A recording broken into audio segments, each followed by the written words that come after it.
ঈদ মোবারক সবাইকে। আসসালামু আলাইকুম। সবাই কেমন আছেন? ঈদের ব্লগ দিতে মনে হয় আমি দেরি করে ফেললাম। সবাই ঈদের ব্লগ দিয়ে দিয়েছে, আমি মনে হয় সব থেকে লাস্ট ঈদের ব্লগ ছাড়ছি। আসলে গ্রামে আসলে কখন টাইম চলে যায় আর কখন আর কি সকাল হয় টেরি পাওয়া যায় না।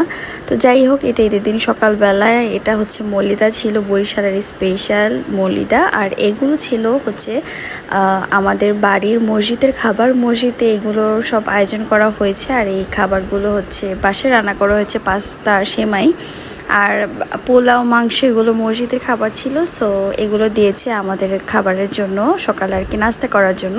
তো এই যে সকালে কিন্তু অনেক বৃষ্টি ছিল, ঈদের দিন সকালে প্রচুর প্রচুর বৃষ্টি। আর এখানে রান্না করা হচ্ছে ঈদের দিন সকালবেলা।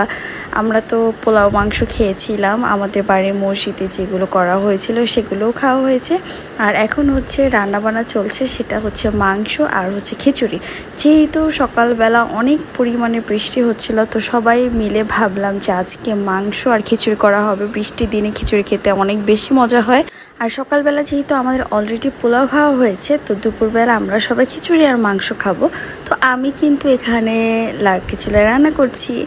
এইভাবে আমাকে আপনারা অনেকেই ফার্স্ট টাইম দেখবেন যে আমি এইভাবে রান্না করছি। যাই হোক, আমি তো বাড়ির বউ, সো রান্না বান্না আমার করা লাগবে, আমি করেছি। আর যেহেতু আমরাই ছিলাম গ্রামের, ওখানে কিন্তু এত হেল্পিং হ্যান্ড থাকে না। যেহেতু আমরা একদমই সাডেন গিয়েছি, ঘোরার জন্য গিয়েছি, ওখানে তো আমাদের আগে থেকে কোনো হেল্পিং হ্যান্ড ছিল না। আমরা সবাই মিলে রান্নাবান্না করছিলাম, সব কাজ করছিলাম। সো এইটার জন্য না আপনাদের সাথে একটু সব কিছু শেয়ার করতেও লেট হয়ে গিয়েছে, কারণ সব কিছু মিলে একটু ব্যস্ত আর কি, সময় যাচ্ছিল, দিন যাচ্ছিল। কিন্তু সব থেকে বড় কথা, আমরা সবাই অনেক বেশি এনজয় করেছি। এনজয় করার একটা রিজন হচ্ছে যে আমরা সবাই অনেক বছর পর ঈদ করেছি। আমার তো বিয়ের ফার্স্ট টাইম, বিয়ের পরে আমি গ্রামে ঈদ করলাম। আর অনেকেই হচ্ছে অনেক বছর পর ঈদ করলো গ্রামে। তো সব কিছু মিলে খুবই মিক্সড একটা ফিলিংস ছিল আর খুবই ভালো লেগেছে। তো এখানে হচ্ছে বাবু খেলাধুলা করছে, ও তো গ্রামে এসে ভীষণ খুশি, কারণ খোলামেলা পরিবেশ, বাচ্চারা তো গ্রামের পরিবেশ অনেক বেশি পছন্দ করে। তো আমার মেয়ে অনেক এনজয় করছিল ওখানে।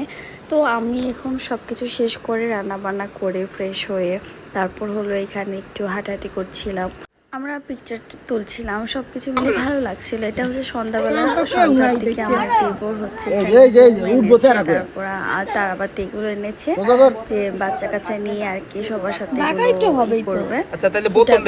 তো এগুলো ট্রাই করছিল ও, যে বোম ফুটাবে, বোম ফুটানোর জন্য ও আর কি একটু ভয় পাচ্ছিল। তো যাই হোক, আমরা সবাই মিলে কিন্তু অনেক এনজয় করেছি, অনেক অনেক বেশি মজা হচ্ছিল। আমি তো ফার্স্টে সত্যি ভেবেছি যে না, গ্রামে ঈদ করব বা গ্রামে এতদিন থাকবো কেমন লাগবে, কারণ আমি একটু আনকমফোর্টেবল ছিলাম, কারণ আমি যেহেতু গ্রামে এর আগে কখনো এত দিন টানা আমার থাকা হয়নি।